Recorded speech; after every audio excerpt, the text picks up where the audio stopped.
Assalamualaikum warahmatullahi wabarakatuh. Salam jumpa, salam sejahtera untuk Anda semua para pemirsa Arah 9 Channel. Saya pada edisi kali ini akan menepati janji saya untuk memberikan jawaban terkait dengan 3 pertanyaan yang sebelumnya sudah saya jawab, yaitu tentang ketiadaan warga etnis Tionghoa di BPUPKI dan PPKI. Ternyata ada 4 orang di BPUPKI dan 1 orang di PPKI. Pertanyaan kedua adalah terkait dengan Bung Karno sembuh.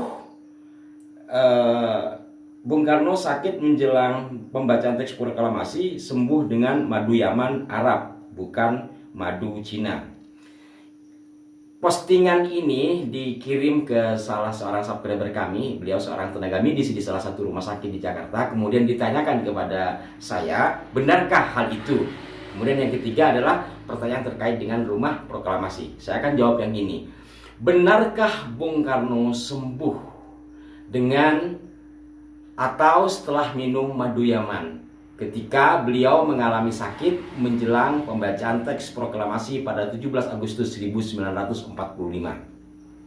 Dalam hal ini tentu saya akan merujuk kepada sejumlah data.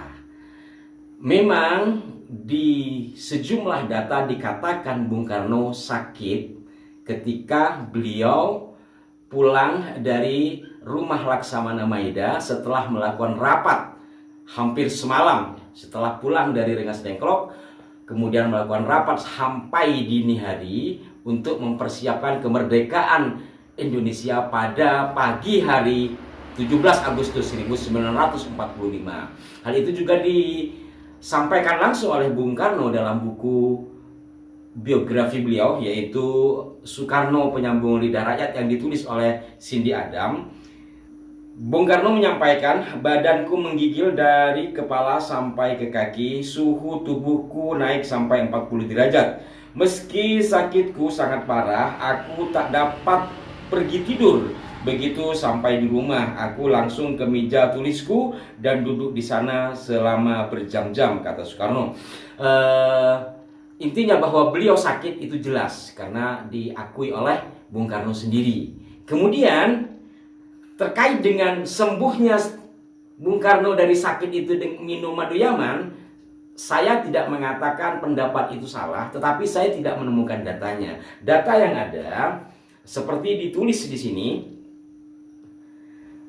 Di buku ini dijelaskan hampir sama dengan pengakuan Bung Karno. Memang pada pagi hari sekitar pukul 8 pagi, dokter pribadi beliau, yaitu Dr. Raden Soeharto, masuk ke kamar Bung Karno dan dijumpai Bung Karno sedang tertidur.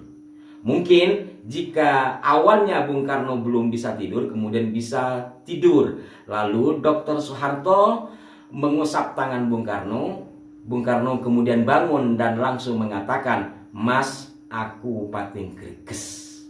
Pating greges itu istilah Jawa Timuran, artinya demam panas, kurang lebih ke sana. Lalu Dr. Soeharto menyarankan kepada Bung Karno untuk tidak puasa karena pada saat itu adalah bulan puasa. Jadi Bung Karno disuntik, kemudian disuruh minum obat. Setelah disuntik dan minum obat, Dr. Soeharto keluar. Kemudian singkatnya pada sekitar pukul 9 pagi di halaman kediaman Bung Karno, Pegangsaan Timur 56, sudah penuh dengan masyarakat, para pejuang dan sebagainya. Pada pukul itu Dr. Soeharto masuk lagi ke kamar Bung Karno. Lalu dijumpai Bung Karno sudah agak segar. Kemudian Dr. Soeharto mengatakan kepada Bung Karno, "Mas, masyarakat sudah banyak di luar."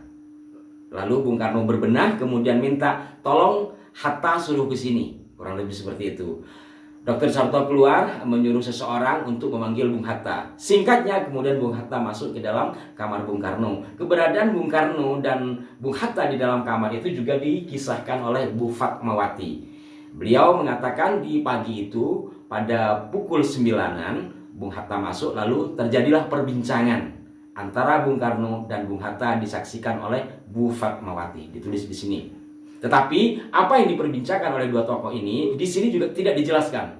Dan menurut Guru Soekarno Putra juga sampai beliau memberikan pengantar di buku ini tidak tahu apa yang disampaikan oleh kedua tokoh itu di dalam kamar Bung Karno menjelang proklamasi. Intinya kalau kita kembali kepada Bung Karno sembuh dari sakitnya karena madu Yaman, saya tidak menemukan datanya. Walaupun di berbagai sumber media online yang saya tidak tahu mengambil dari mana, dikatakan seperti itu. Bahkan ada juga yang mengatakan sama dengan di buku ini, setelah disuntik kemudian minum obat, setelah itu minum madu Yaman. Tetapi di buku ini tidak dijelaskan.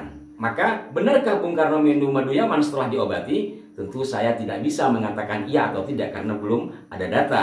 Sebab apa? Sebab peristiwa itu terjadi di dalam kamar, dan kamar seorang tokoh. Memungkinkan tahu tentu adalah Bung Karno sendiri sebagai orang yang diobati. Kalau Bung Karno dalam bukunya mengatakan beliau diobati lalu minum madu Yaman, tentu sahih. Atau Dr. Soeharto sendiri, selain saya memberikan suntikan dan minum obat, Bung Karno kemudian minum madu Yaman. Tentu sahih jika Dr. Soeharto, karena memang Dr. Soeharto yang mengobati. Tetapi karena tidak ditemukan data seperti itu, saya tidak bisa mengatakan benar, walaupun saya juga tidak mengatakan salah. Sebab bisa saja iya Bung Karno setelah itu minum madu Yaman. Hanya saja sumbernya dari mana? Di buku Bufat sendiri tidak ada penjelasan di situ. Di sini hanya dikatakan bahwa Bung Karno sakit, kemudian perjumpaannya dengan Bung Hatta. Simpulannya adalah, para pemirsa sekalian, bahwa benar atau tidaknya tentu masih perlu diulik ulang, perlu ditelusuri ulang. Yang sudah pasti adalah pernyataan dari Dr. Soeharto terkait dengan beliau mengobati Bung Karno dengan memberikan suntikan dan meminum obat. Demikianlah pemirsa, ketika kita berbicara sejarah, tentu kita memerlukan data. Apalagi ini peristiwanya di dalam kamar. Sekali lagi, yang tahu hanya mereka yang ada di dalam kamar, terutama adalah Bung Karno sendiri dan Dr. Soeharto. Dan ini tentu saya tidak mendiskreditkan atau apa, karena sejarah selain data tentu juga bisa diterima secara logika. Kok tiba-tiba ada orang tahu sementara orang ini dalam kamar tidak memberikan penjelasan, umpamanya ke sana. Kecuali itu, saya sempat mendiskusikan juga kepada beberapa sahabat, ya mungkin karena beliau aktivis.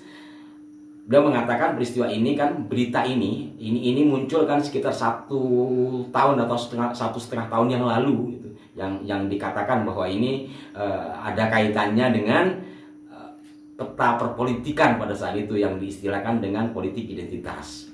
Ada juga yang ingin menaikkan grade dari madu Yaman. Entahlah saya tidak ke sana. Tapi kalau bicara madu kan sebenarnya Indonesia sangat kaya dengan madu yang kita kenal, namanya ada madu Kalimantan, madu Bima, madu Jawa gitu. Tapi bisa saja juga mungkin Bung Karno benar mendapat pasokan madu dari Farad atau Syekh Farad Sumartak, madu Yaman. Mungkin, sekali lagi mungkin, saya tidak bisa memastikan kebenarannya. Demikianlah pemirsa, mudah-mudahan dapat difahami. Sekali lagi, saya tidak merendahkan siapapun. Hal juga yang perlu digarisbawahi adalah terkait dengan pernyataan dalam postingan yang dikirim ke saya itu, Bung Karno sembuh dengan madu Yaman, Arab, bukan madu Cina. Ini yang perlu digarisbawahi. Artinya apa? Janganlah hal-hal seperti ini digulirkan. Janganlah hal-hal seperti ini kemudian menudai kebersamaan kita.